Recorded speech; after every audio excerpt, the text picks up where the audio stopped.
Yeah. It's a weird anomaly. Like your prescription is your way of feeling something in the world, but it can also be your way to not feel anything.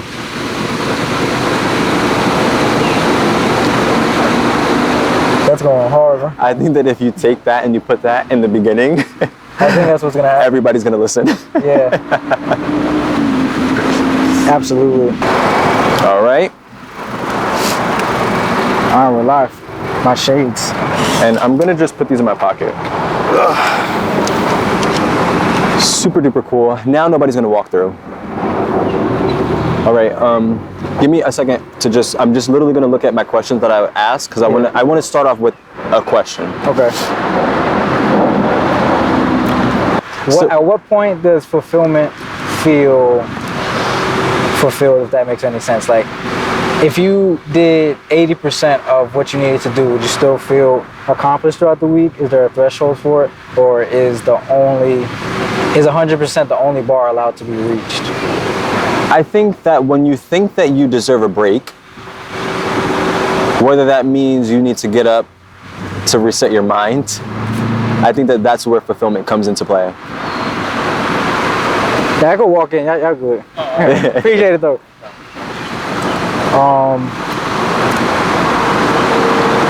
Stop. You wanted that shot. Oh man, this is not easy. Okay. Because I want the studio to be about creativity. Okay, so I want this to be about life, because life is amazing. And okay, so this is about life. Won. If you won the lottery, what would you do? I've always thought about that, actually. Because you already won it. I had to remember the math yesterday. The odds of being a human being is 1 in 400 trillion, and the odds of winning the lottery, well, the lottery that everybody wants to win, the Powerball or whatever, is 1 in 300 million. So in that case, you have, by those statistics, you can win the lottery 1.3 million times before you're ever a human being again. Is that not insane? That's something to consider, actually. You can win the Powerball 1.3 million times before you're ever a human being again. That's insane. The lottery's already won, and everybody needs to act like it. Easier said than done. So what is the thing that's stopping everybody from being successful individually? Damn, you just hit me like, boom, gut punch. But in a I guess so it goes back to fulfillment, because I'm speaking like in a fulfilling way. You know what I mean? Because like maybe, owning your own business or becoming a music artist is not something that most people, like a lot of people want. Something else, like maybe they want a ranch and they want to be able to make their own food. Maybe they want just farmland. And I think it all starts off with what is success to each person, like what you're explaining now. Mm-hmm. And then it goes deeper into like what is success to some people. Like you said, like not everybody's idea of success is like financially driven. Yeah. And I think that is what has been married to the word success. Like what if you got to the point where just having a good day is success to you? I think that it is. Like yesterday you were successful. It felt successful. It felt like, and that's it. That's it. I used to go on these drives, and these drives used to be so fulfilling, and I used to feel successful. Whatever it is that success holds, the feeling of it, I can only be met up to the threshold. It's a feeling. Yeah. I think everything is chasing a feeling. It is. Feelings are attached to everything.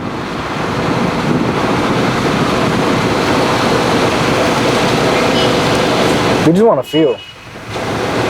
We do. We want to feel. Everybody wants to feel. They want to feel something.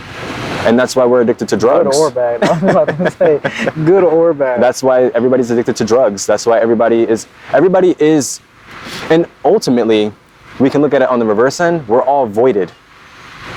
I was gonna say, what do you think there's a link between how much more chaotic the world becomes? Whatever you're about to say. How much more numb and desensitized we've become. Yeah. we're all a moving organism, and I can only go as far as my counterpart.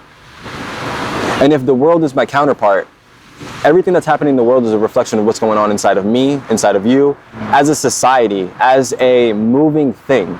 Like the skin of our body is the only thing separating the inside and the outside, and we allow that line in the sand to be drawn with our skin, as in, like, we think whatever's inside of us is all that matters to us, and that we should truly take care of. And some people don't even take care of that.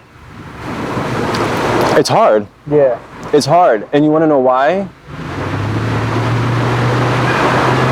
From my perspective, I think that it's hard to take care of yourself, because if you're unfulfilled in so many different areas of yourself, the things that become a burden are the things that you're using to fulfill that. Mm-hmm. So anything that becomes essentially like negative is because you're trying to feel the positive in a negative way.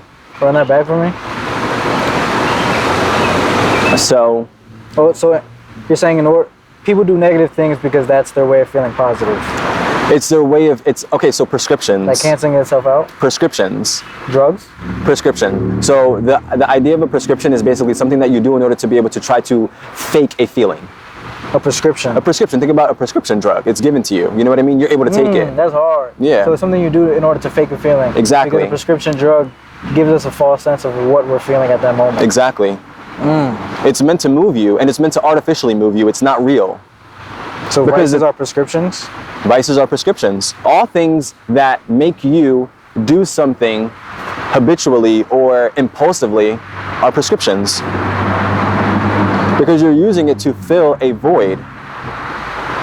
And essentially, the void is always a feeling, or a lack of. Yeah. Where sometimes we take prescriptions or have our vices that are prescriptions to cause us to lack the feeling. Yeah. It's a weird anomaly. Like your prescription is your way of feeling something in the world, but it can also be your way to not feel anything.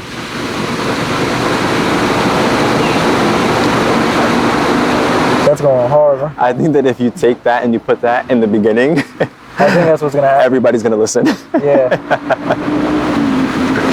Absolutely. I was listening to Bob Marley earlier today, like the last 3 hours of the day up until this point. I think he's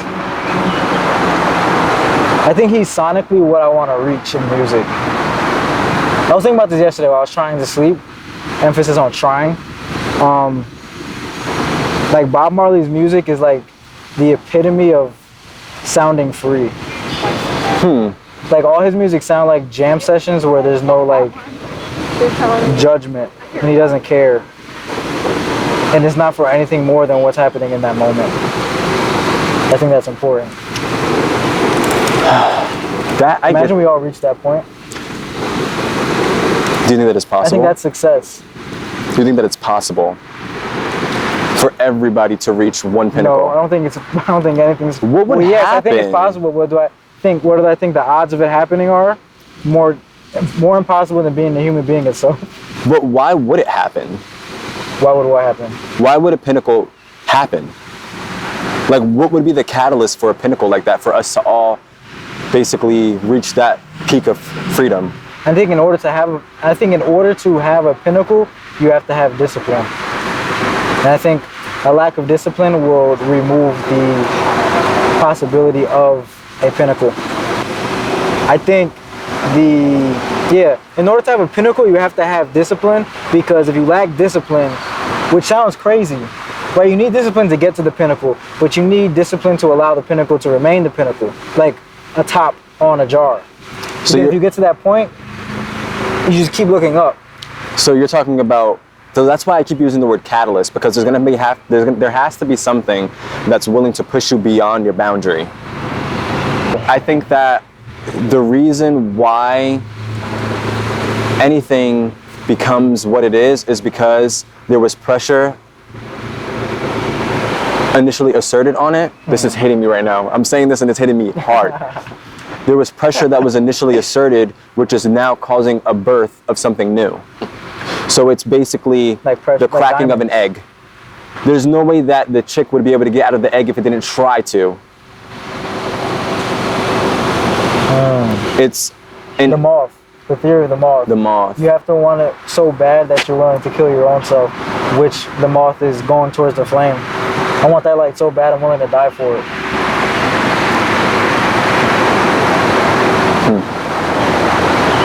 Is that loyalty to yourself? I think that it's loyalty to If you're your willing, devotion. If you're willing to die to kill off your old self for the sake of yourself, is that loyal or disloyal? Or can it be both? I like to think about it in, like I said before, like the idea of devotion. Because if you're devoted to something, you're not really expecting an outcome. You're doing it for the doing of it. You have a butterfly tattoo. Yeah. Can you tell us how it came about? I always thought butterfly tattoos looked nice, and I really wanted a hand tattoo, so I put those two together. But if I have to give it a meaning, I would say I'm like constantly in rebirth. Not even visually, but mentally, creatively. From deep waters to bleached, I made a deep waters, the deep waters project. To me, it was like ego filled. I was Ego filled. people were like pointing out like how much I was cursing and saying the B word. I'm trying to stop cursing. I told you that. Yeah. You haven't cursed. Yeah, which is really hard to not do. Yeah. Like really hard, especially when something happens and that's your initial reaction. I think that's a lesson for like building habit within the human being. But like Deep Waters, that album was full of to me ego. I think that was made from an egotistical point and part of my mind. And then a whole year later, I released, almost an exactly year later, I released an ego-filled rap album, and then I dropped like a love-based R&B alternative album. And that's like a rebirth in itself. And I think like it goes into like not boxing yourself in. I told myself this when I was trying to sleep the other night. I said, You were trying. in order to keep a ceiling away from you, creatively or business-wise or success-wise or anything, in order to prevent yourself from having a ceiling, you have to prevent yourself from having a box, because boxes have lids.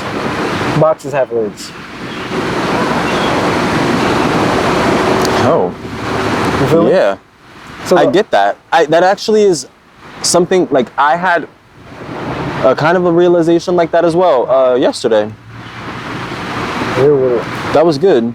Like the only way to escape a lid is to remove yourself from the box completely. Because without the box, where can a lid be placed on? Right. The idea of like the lid, essentially, would be like... That's become my favorite word as of late. The lid? Essentially. Oh, essentially. The idea of a lid, essentially, is your limiting beliefs. Yeah. But the lid is also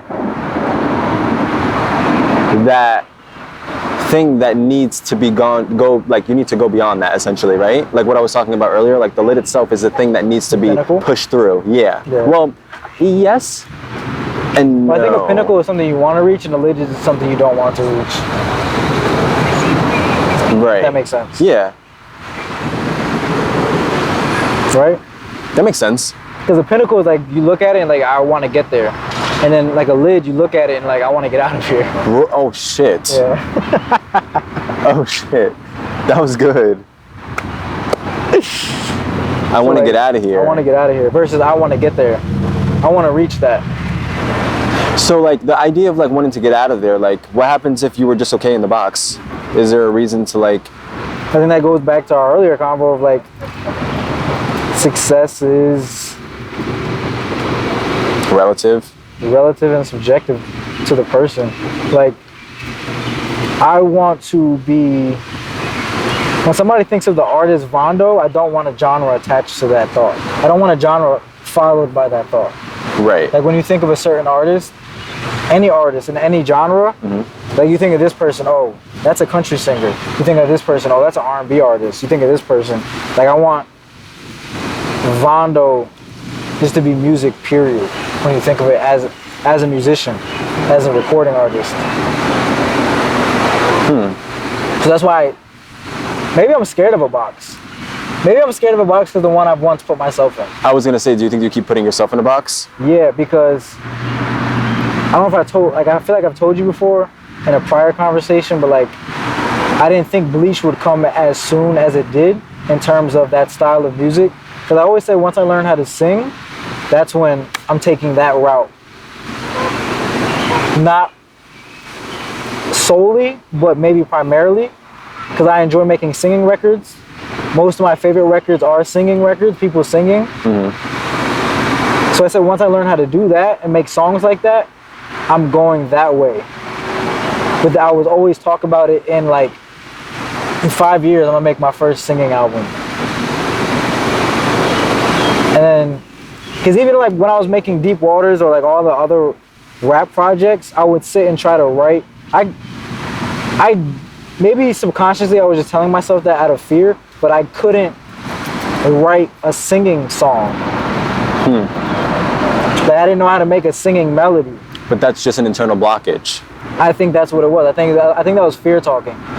Like, but do you think it also was like fear of success? I was gonna say in that lane. And it was your past self talking to you. It was your ego speaking to the new you that wanted to break out the box. Yeah, because he's like, don't do that. You're gonna fuck up.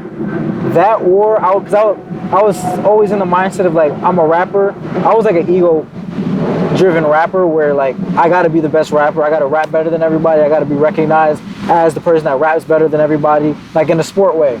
Like I always say, like rap's my favorite sport. It's my favorite competitive thing. Right. So I was always viewing it from that. So maybe subconsciously I was thinking, if I finally make a singing record, I'll lose that rapper edge to myself, not even to the outside viewer. But that battering my back to be the best rapper in the world wouldn't be there anymore because I'm going to be enjoying this so much. You know? And you think you would lose something, but what a lot of people don't realize is when you get onto that level of where you're enjoying it so much that you lose the battery in the back, that's where everything falls into place because there's actually no resistance. Yeah, there's no resistance. You're just doing it to do it. The idea of you having a battery in your back is resistance. Yeah, because that battery in your back is geared towards one thing only. That's your ceiling. Yeah. Real life batteries don't fit in all electric items. Right. Like batteries have their own sizes. You need to be more solar powered versus battery powered. You need to be off the grid. Off the grid. Oh, that gives a whole new meaning to off the grid. Yeah. Shout out to the off the grid homies. OTG. Well, that gives a great, wow. Because my mindset with off the grid was off the map. Off the map. Ghost. Not able to be found. Right. You brought it to off the power grid. Off the power grid. We're solar powered. Yeah. We're life powered. We're life powered. We're powered. As long as you're here, you have the ability to do whatever you would like. Because you already won the lottery. You already won the lottery. You're here. You beat the odds. The odds against you is 1 in 400. The odds against you is 1 in 400 trillion. Is that not insane? 400 trillion. The odds against you was 1 in 400 trillion for you to win. For me to win. For me to be the first one. To be here. Fuck.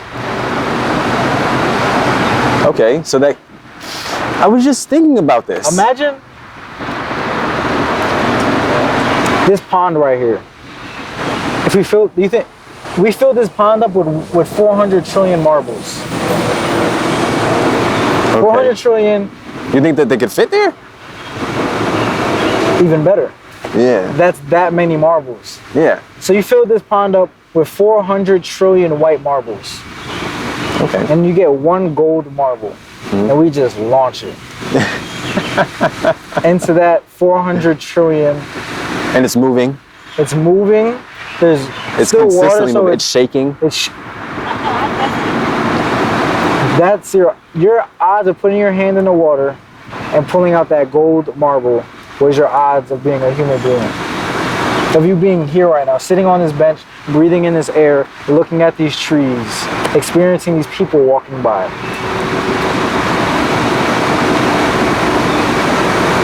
Can I say I'm blessed? Absolutely. Okay. Because you are. I am blessed, but you're also blessed. Yes. And the person that walks here next is also blessed. The dog is blessed.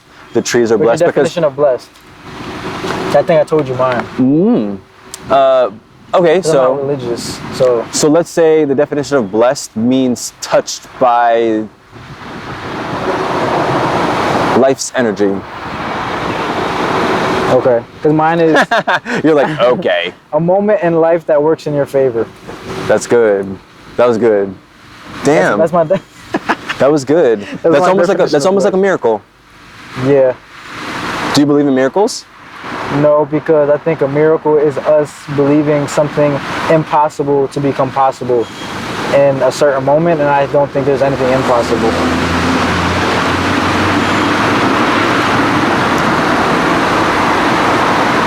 Damn. Isn't that what a miracle is? I guess I don't really know exactly like what I think a miracle is. I don't think that I've ever had like a full definition, but When something happens, like, that's a miracle. like it's oh my gosh, like the impossible happened. I think you're right. Like, oh my gosh, like But then you that is sit out with of my the outcome of what happened and what they're calling impossible. It wasn't even impossible to begin with. oh my gosh, exactly. Like football, when a Hail Mary's thrown and it's 3 seconds left and they're down by a touchdown and they throw it a 40-yard bomb into the end zone and it's a Hail Mary, it's a miracle. That was well within the realm of possibility. Yeah. Like well within it. Well within that realm.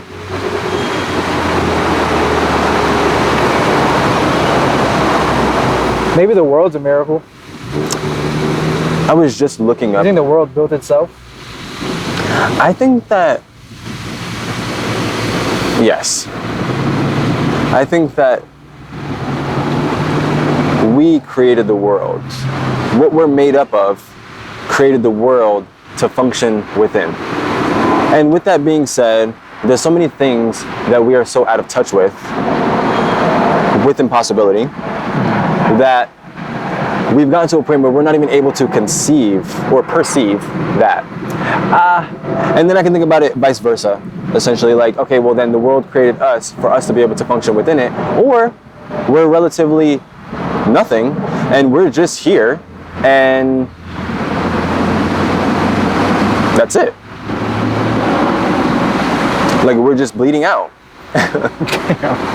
Like we're just bleeding out, but not, I guess I would say in a negative way, like bleeding out actually, because like we are, like we're bleeding out. We're all individual,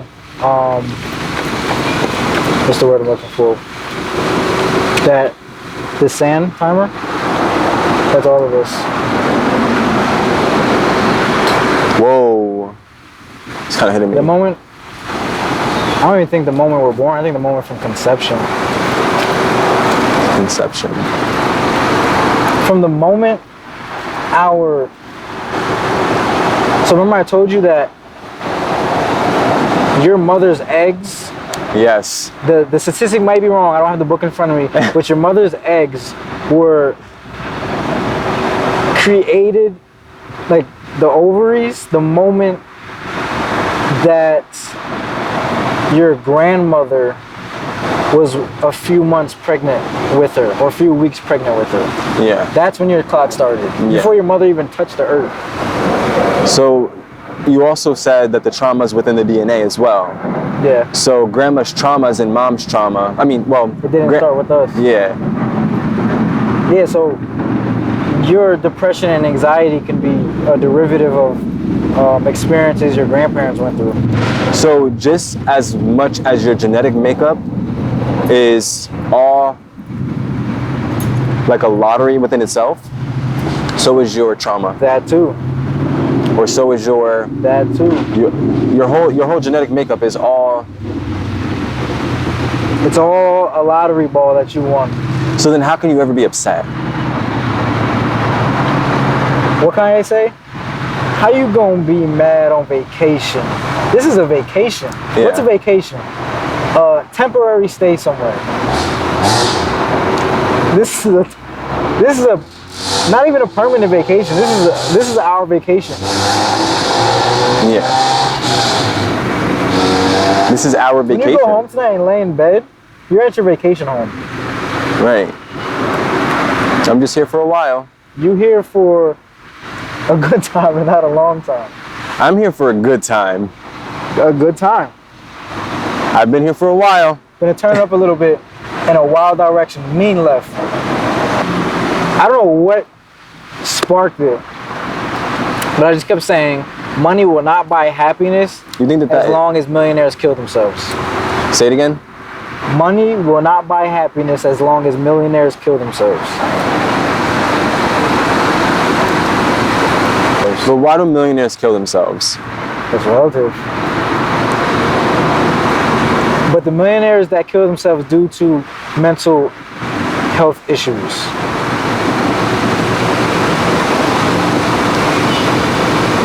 Yeah. Which I think needs to be.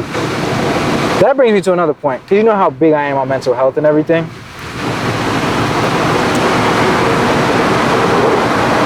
I think we underestimate the power of mental health issues if somebody with all the money in the world at times can't even fix it. Again, relatively speaking. Say it again? If these certain millionaires, you got millionaire A, right? Metaphorically speaking, has all the money in the world. Figuratively speaking. Has immense mental health issues. And has sought help in all avenues. If somebody with all the money in the world cannot use all the money in the world to better their mental health, we're underestimating the true power of the mind and mental health itself, Yeah. which is insane to think.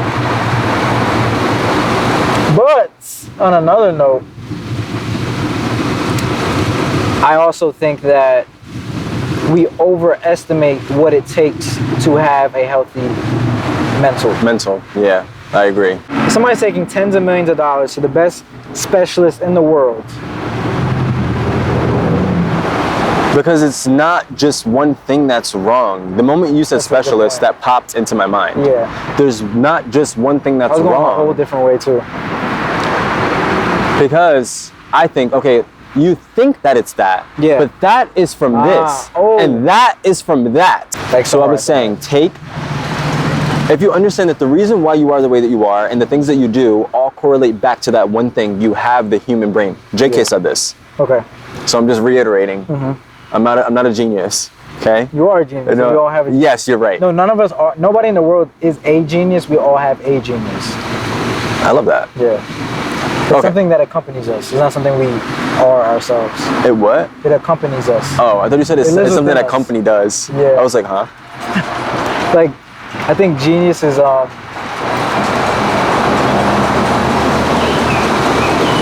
like emotion. Yeah. Does that make sense? Emotionally.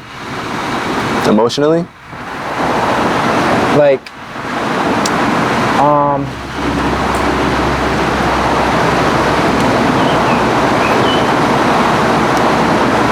I lost it. Genius isn't something we are. It's something we possess. Something we carry. It's something we carry. Like it's within us. Yeah, Like all of us. like an outfit. I'm thinking about it in a sense of like an organ. like an organ.